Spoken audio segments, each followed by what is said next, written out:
Hello all, welcome back to my YouTube channel. In today's video, I'll be talking about UWQ Universal Work Queue in advanced collection. So before we proceed further, first of all, we need to understand what is UWQ and the significance of UWQ. Universal Work Workflow Queue is a screen which shows the details of all the delinquent customers, delinquent transactions, broken promises, related to a particular collector. So for all those collector is generally assigned to a particular customer.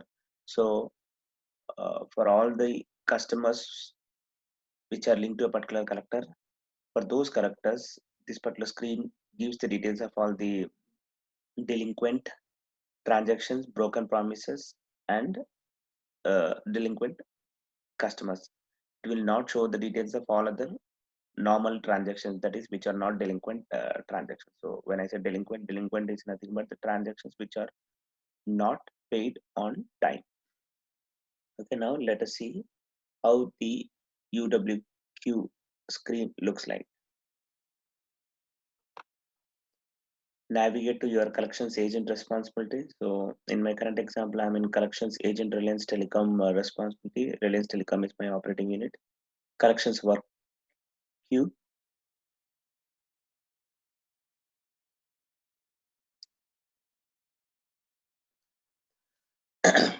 So this is how your collectors work queue looks like. Here you should be able to see if we have any kind of strategy work items that will be coming up here. Broken promises, delinquent accounts, broken promises. This is the broken promises account, that is the name of the customer, and this is the broken promises delinquent transactions. So it's basically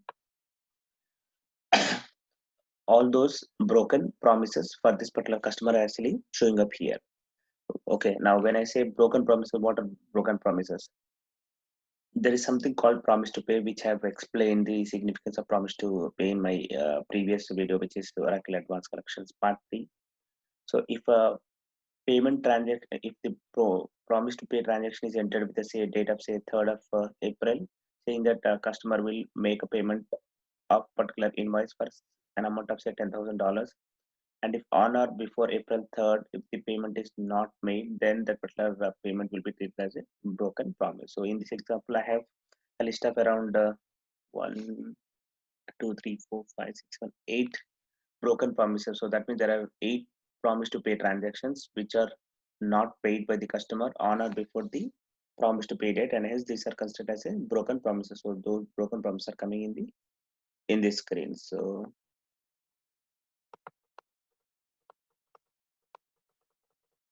okay. So and the next one is the delinquent transactions. So these are all the list of transactions for this particular customer which are not paid and hence on due date, and hence these transactions become a delinquent transaction. So all the delinquent transactions are coming up in this screen, and here you will be able to see the count.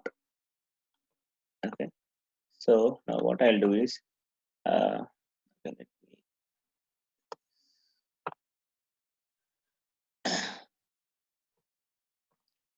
now what I'll do is, like, here you can see there are 8 broken promises. There is another promise to pay transaction which is entered against this particular customer, and it is not yet broken. Now let us see that particular transaction, how you can make that particular promise to pay as broken. ABC Holdings Private Limited. So let's go to collections.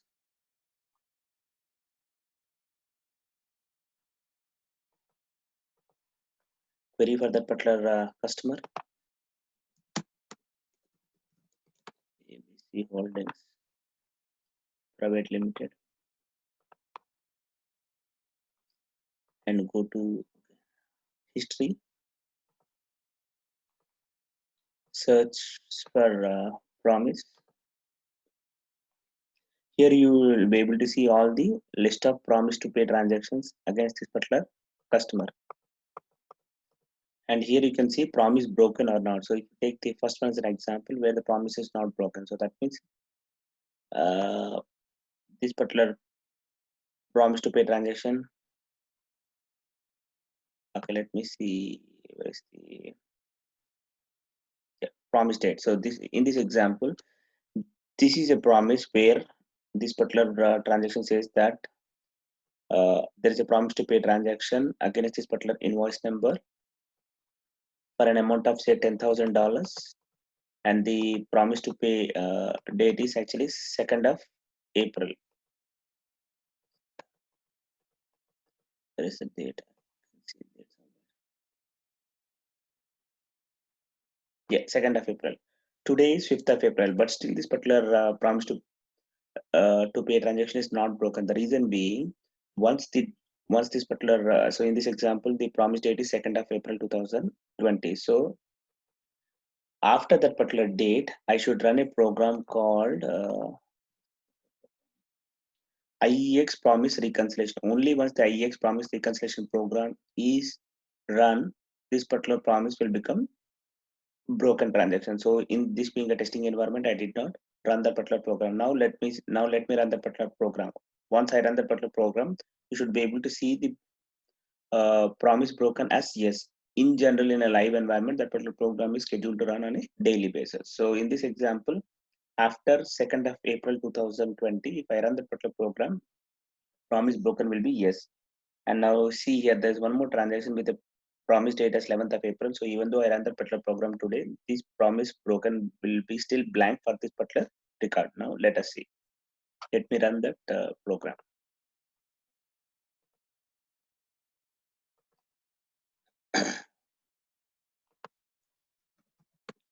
IEX promise reconciliation.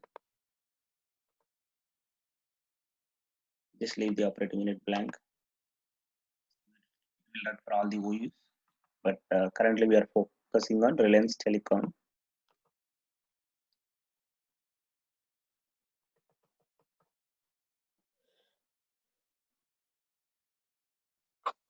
Okay, it's completed.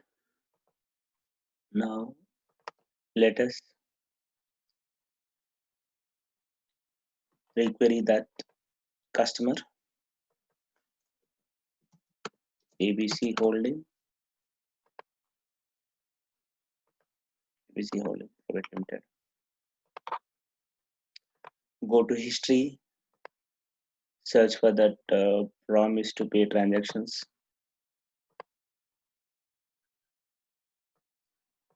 Okay, we were looking for this particular promise date of 2nd of April, promise amount 10,000. See, you can see promise broken is yes.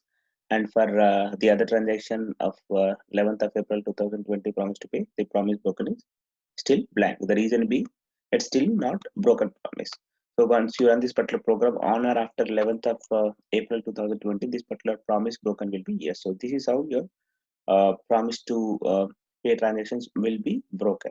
Okay, and so now let's go back to collections workbench. See, earlier the broken promises delinquent were 8. Now it is showing 9 because we have run the IEX promise reconciliation program, and then this particular transaction has become broken. Now,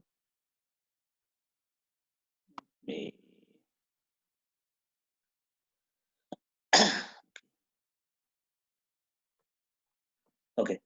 Now see here under my task, there are there are totally 9 count of my task, and under this you can see 1, 2, 3, 4, 5, 6, 7, 8 broken promises, and one is the call customer task. Okay, now there is a program called IEX create dunning and broken promise callback transaction callback. So once you run this particular program, automatically the broken promise whatever or the promise to pay transaction which is broken, for that particular transaction automatically a callback task will be created for this particular customer. So when I say callback, it is basically kind of a task which is created against that callback, saying that you need to call back the particular customer, saying that there's a particular broken promise and when he's going to actually make the payment for that particular invoice. So remember, this universal workflow is basically all the follow-up which needs to be, it shows the details of all the transactions wherein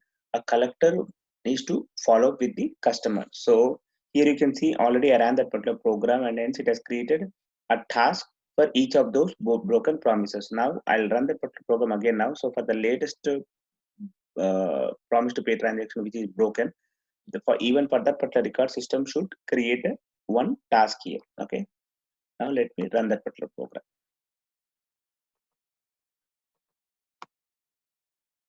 IEX create Dunning and broken. IEX create Dunning and broken promise callback.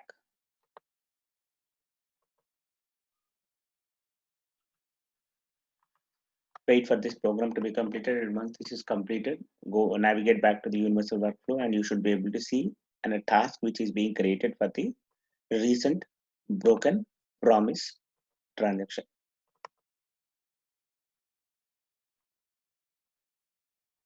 Okay, see now there are, looks like there are even other broken promises as well, and hence system has created the callback transaction for those broken promises. So earlier the broken promises were 8. Now you can see the broken promises, I think it increased to 12. 1 2 3 4 5 6 7 8 9 10 11 12. See here you can see there is other customers as well.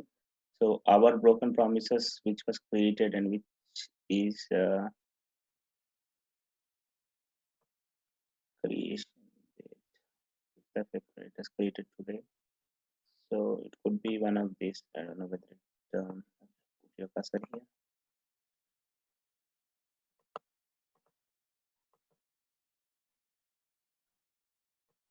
It's not showing the amount. Okay, anyways, it's basically one of those new record which was created, or the record which is created with the date of 5th of April 2020. So it's one of these three. Okay, or one of these. Okay, so this is the details of the broken promises account, which is nothing but the customer account of those broken transactions and delinquent. And basically, obviously, if a customer has broken a promises, he has not made the payment on due date, and if he has not made the payment on due date, based on the scoring engine, system will make the particular customer as delinquent. Of course, I'm not getting into the details of the strategies and the scoring engine in this video. Maybe I'll try to cover that in my future videos. And this is basically a list of all the broken promise transactions. So here you should be able to see the count as 9. Yeah. And then these are all the list of other delinquent transactions. So remember, broken promise are different from delinquent transactions. Delinquent transactions is all the invoices which are not paid on or before the due date. And these are the task. Task is basically a follow-up which needs to be done by the collector. So as soon as the collector comes to office, the first thing what he need to do is he need to actually get into this universal work queue or collectors work queue. So the collectors work queue gives the details of all the follow-up which needs to be done by the collector. So here if you're using the functionality of the service request cases and tickets, even those things will also come up in the screen. So again, I'm not getting into those details. So this is a different concept within the collections workbench. So whatever the service request cases or tickets allocated or assigned to the particular collector will come in this particular screen. So this is basically a single workbench which will give the details of all the follow-ups which needs to be done by the collector in collections in advanced collection. So this is the screen which he opens once it comes to the office.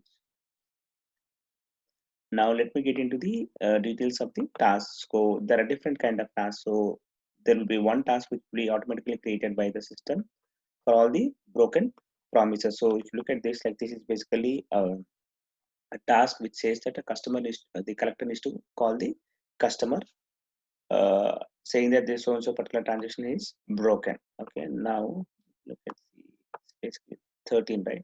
So let us assume he has actually called the customer and the customer has actually confirmed that he's going to make a payment on so and so date. So maybe if you want to close this particular task, so from a collector perspective, he has done the follow. So you can just say follow done with customer. status, close, apply. So it says 13, right? Okay, now let us see what will happen if I say click on apply. Okay, so that's already closed.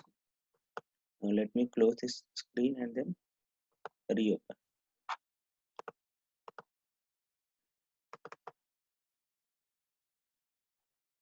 See, here you can see earlier it was 13, now it is showing 12. So that is how like you make a concerned follow up with the customer and close this particular task. So once you close this particular task, you will be able to see only the open task or open follow up activities under that particular collector.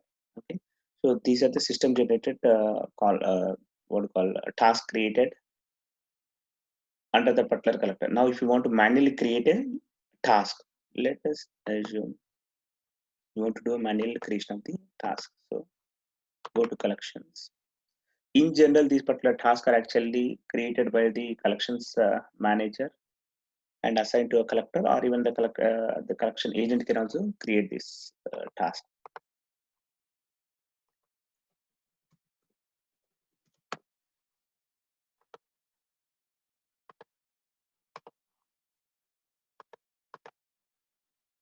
Okay, go to task.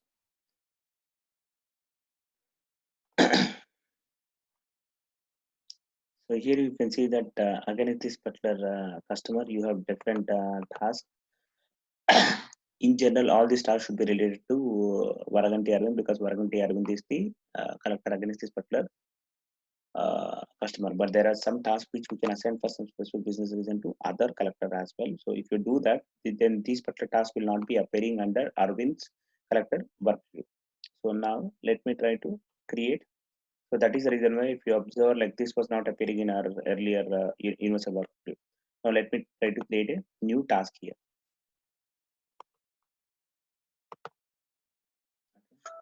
So new task could be meeting a customer.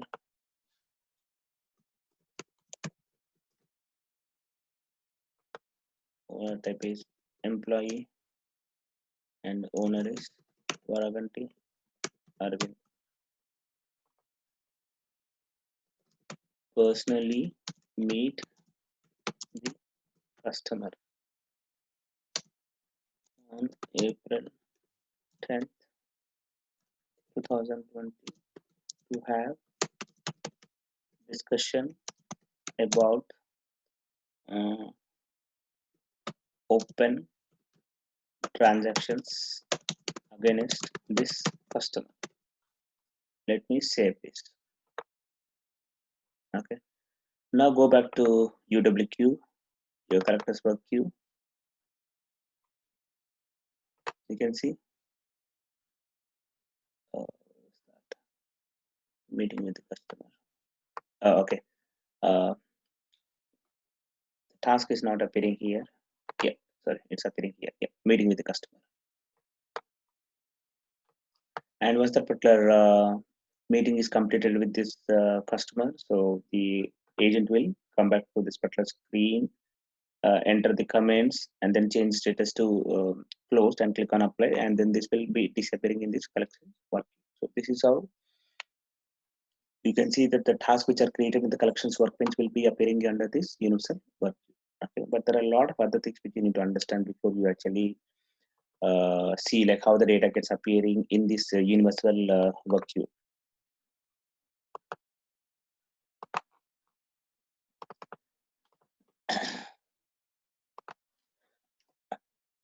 The first thing is, in any fresh implementation, this UWQ or universal work queue will get populated with the consent data only once you run the IEX populate UWQ summary table. So you need to run this particular program.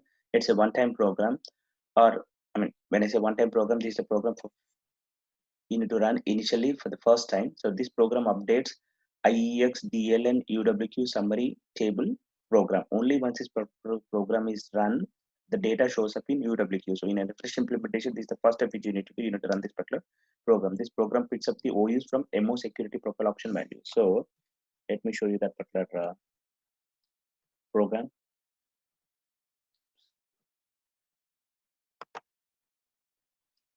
Close this.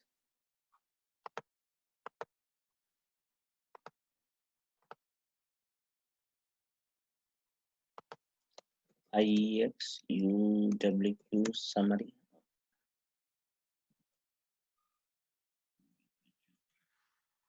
IEX popular UWQ summary table. So here you can see from date I'm running this particular program on a daily basis or like roughly once in a while. So I'm actually the from date is automatically getting populated, but if you run it for the first time, your from date will be blank. Okay, truncate will be, you can just say no. So truncate is basically truncate the entire table and recreate. Include contact details and just say yes and run this particular program for the first time. Let us assume you run this particular program and uh, say first of sorry, say maybe 2nd of April. Okay, and the next time when you run this particular program, automatically this particular program from date will be populated second of April. So that means first time when you run, you need to run with from date as blank so that it is going to run from all the previous days up to that particular date on which you run this particular program. So in my current example, I ran this particular program on 1st of April. So that means this particular table is updated with all the data from all the previous dates up to 1st of April. Now I did not run this particular program since 1st of April, and hence from date is automatically populating as 1st of April. So now I'll run it with 1st of April 2020. Once this particular program is completed, if I again go back to the same this particular submit request for this particular program, you'll be able to see from date as 5th of April once this is completed.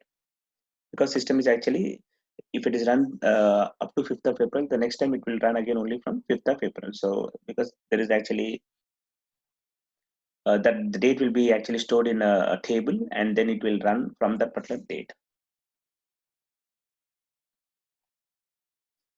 Okay, looks like the screen is frozen. Let me close and reopen.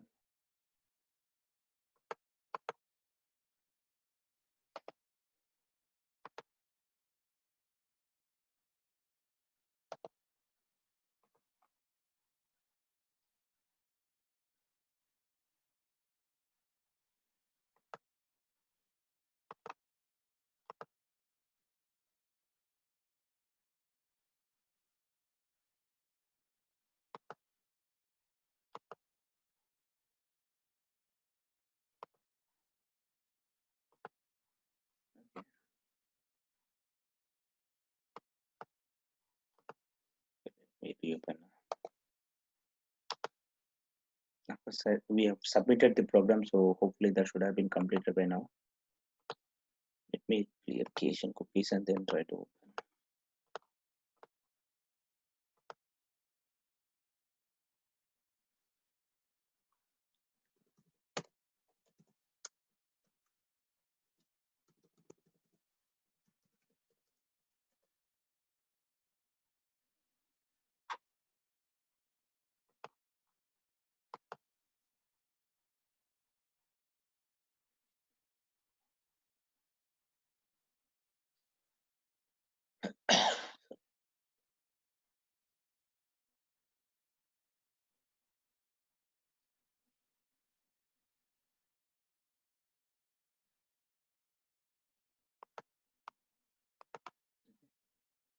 Navigate back to your collections agent responsibility and check if the program is completed.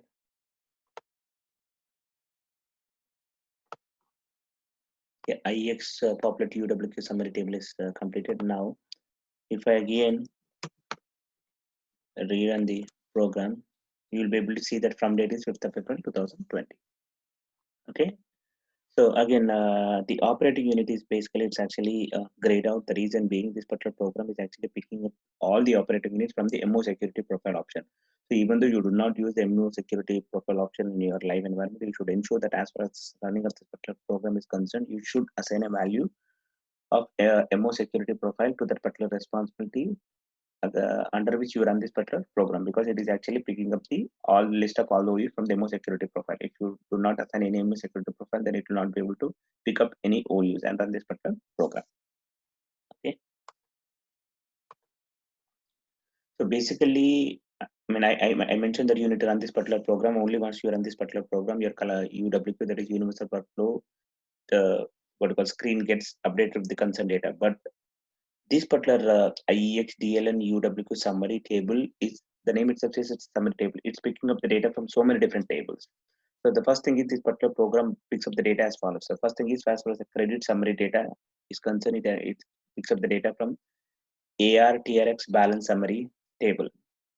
So in order to get the data populated in this particular table, ARTRX balance summary table, you need to do a couple of things again.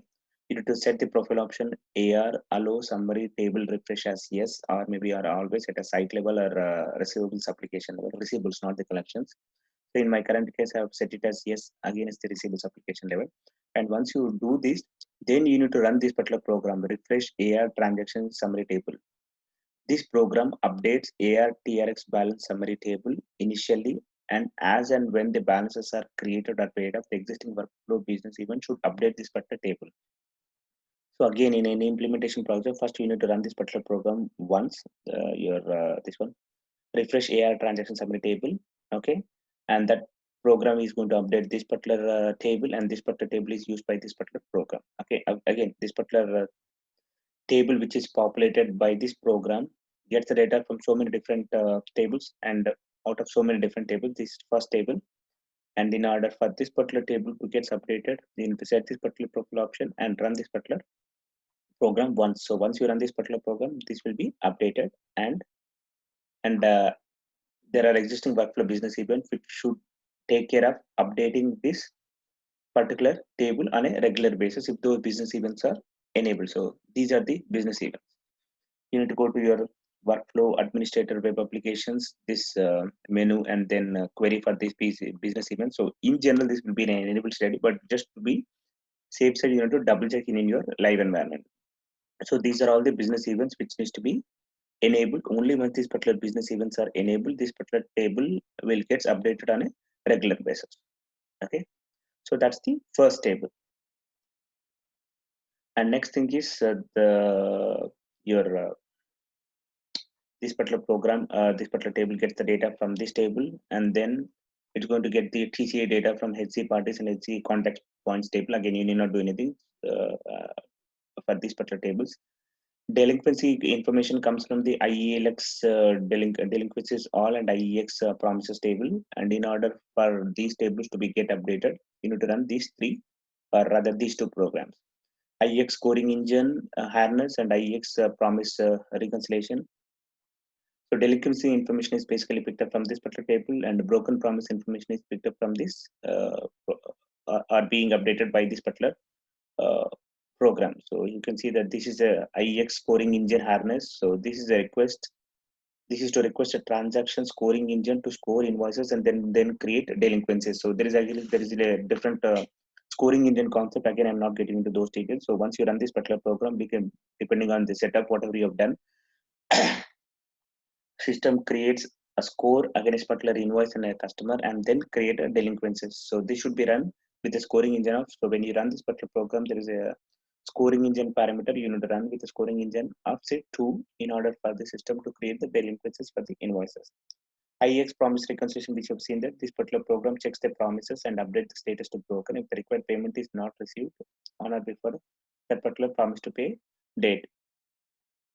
If on or before that promise to payment date, if somebody has created a receipt against that particular invoice, then that particular promise to pay transaction will not be considered as a broken. It will be considered as a broken only if the payment is not received on or before the promise to pay transaction. So in my current example, I've shown you one promise to pay transaction of 11th of April. So on or before of 11th of April, if I try to create a receipt in the system against that particular invoice, then that will not be considered as a broken even though you run this particular program.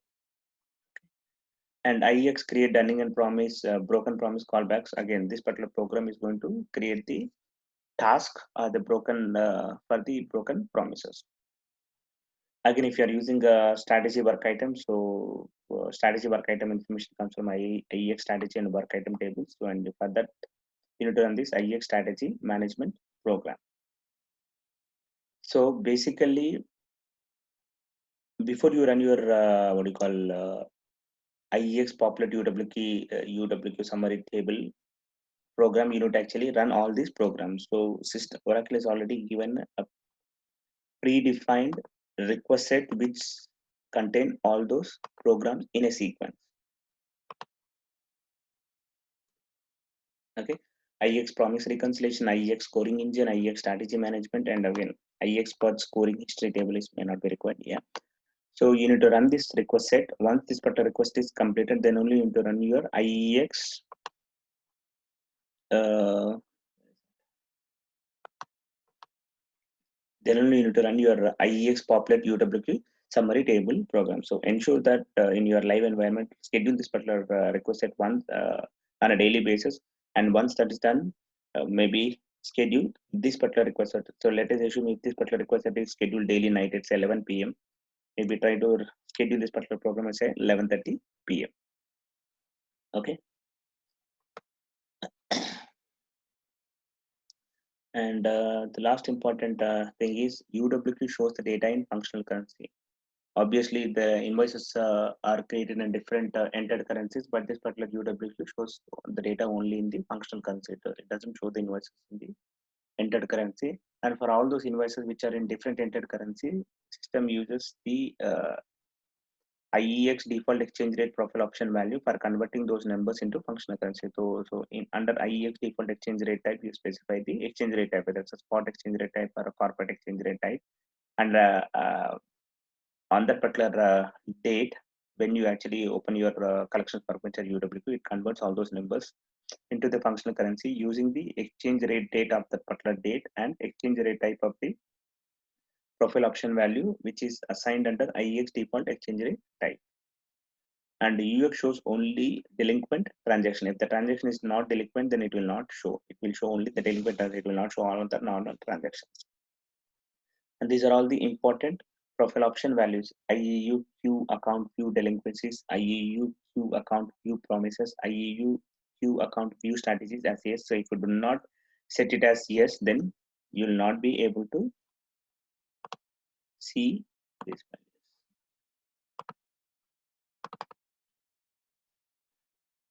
values. If you do not set it as yes, then you will not be able to see this delinquent or broken promises. So let us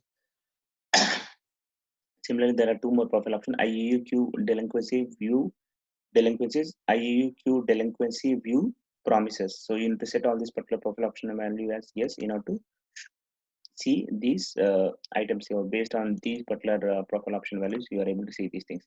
Remember, like here I have assigned a profile option value of IEUQ account view delinquencies, but you have similar profile option value of IEUQ customer view delinquencies, IEUQ bill to view delinquencies. If you remember in one of my previous video and explained that there is one of the setup in the collections setup checklist where you specify at what level you are actually maintaining your collections, whether it's an account level or a bill to level or your customer level. So in my setup, I have set it as account level. So that is the reason why I need to assign the profile option value at an account level. But if you have set your under your collection setup that your collections level is at the bill to, then you need to set this particular profile option value at the bill to level. Okay, let me show you that particular setup checklist, whatever I'm referring to.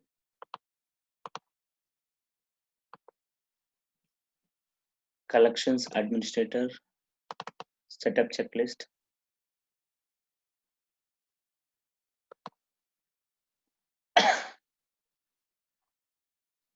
I think it should be under let me go to the operation setup. Yeah, at what level does your organization do business with customers? So I mentioned it as account. As I mentioned it as an account, I'm specifying these particular profile option value as yes under an account. So let me show you the other profile option value. You'll be able to see similar profile option value for account, the customer, and as well as the bill.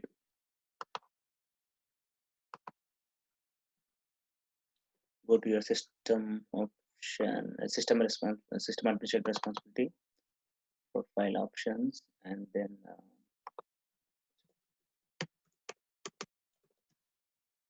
actions and then my profile option is IEU. If I take one profile option as an example, IEU Q account view delinquencies.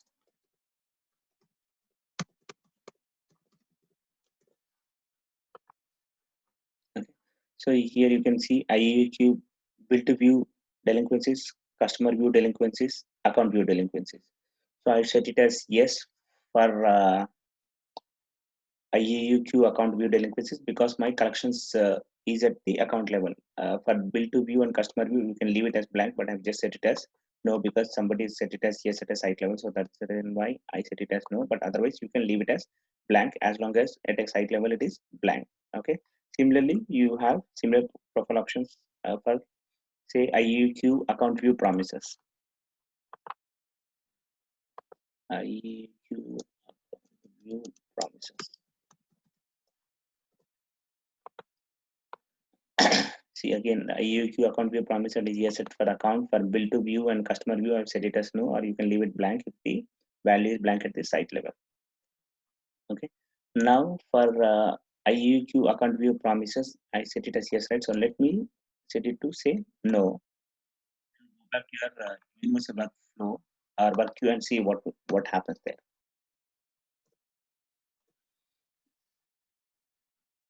Okay. See, you are not able to see that broken. What did we set it as yes? Earlier there were 5, now it is showing only 4. So what did we set it as yes? Sorry, no. I think we have set it as account view promises as no. So that is the reason why there is one more menu work item menu which is not appearing here. Earlier it was 5 and it is showing only 4. I think that was broken promises account, so that's not coming up here. So now let me set the profile option value back to yes, and then you will be able to see for 5 work items. Okay, whenever you try to close this particular form, it's going to ask the reason for what exactly is the break reason why you want to close this particular form. Okay, just say select anything else, anything maybe afternoon break or end season or lunch or maybe other work.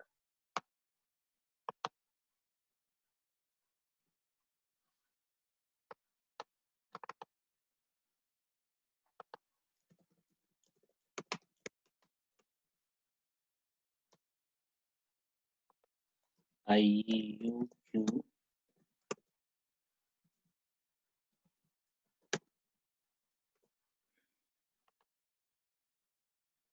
IUQ account view promises. So this is what I've set it as no. So now let's yes, and then go back to your collections agent responsibility and let's check. Okay, now you can see the 5 work items. So broken promises account was not appearing here because we have set it as no. Now it is actually appearing here because now we set it back to yes. So this is how you actually play around with these different profile option values. Once you set your profile option value, you'll be able to see this. Again, you have similar kind of different profile option value. If you do not want to see, let us assume in your client you are not using this service request or case and task ticket, then there are some profile options. You can enable those profile or disable those profile option values. Once you do that, then these 3 things will not be appearing in your universal work queue. Okay. So this is about your universal work queue. Thanks for watching my video. For interesting videos on Oracle Financials, please do subscribe to my channel. Thank you.